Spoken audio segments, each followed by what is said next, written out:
Cet échange à bâton rompu entre Mathias Nzon, président de l'ARD et candidat à l'élection présidentielle de 2021 et les chevaliers de la plume et du micro a permis à ce dernier de tirer la sonnette d'alarme sur les conditions d'organisation de l'élection présidentielle de mars 2021. Pour le candidat de l'ARD, à quelques mois de l'échéance constitutionnelle, aucune opération concernant cette élection n'a été lancée. Dire serein et optimiste, c'est trop dire. Nous voyons le temps passer. Ce que je regrette, c'est que d'ores et déjà, certaines dispositions qui devaient être prises, elles n'ont pas été prises. Et là, c'est regrettable. Et ça met en cause vraiment le cheminement correct vers la date fatidique. C'est ça qui m'inquiète un peu. Mais enfin, j'espère qu'on va se rattraper et que les gens feront ce qui est nécessaire pour que cette élection ait véritablement lieu, comme prévu au mois de mars 2021.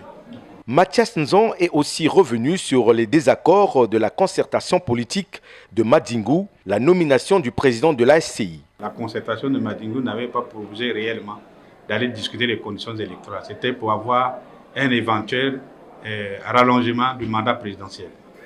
C'était ça. Mais notre présence a fait capoter tout ça. C'est pour ça que c'était un échec. Ce président-là, c'est un ami à moi.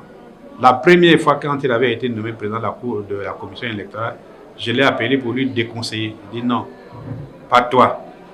Avec ta qualité, tu ne peux pas le faire. Et maintenant, il a encore une autre chose, c'est qu'il est premier président de la Cour suprême. Premier président de la Cour suprême, donc il a le poids du droit dans notre pays. Pour Mathias Nzon, il est important d'apaiser le climat social et politique avant les élections de 2021, d'où la demande de la convocation d'une conférence des représentants des candidats à l'élection de 2021 et la libération de tous les prisonniers politiques.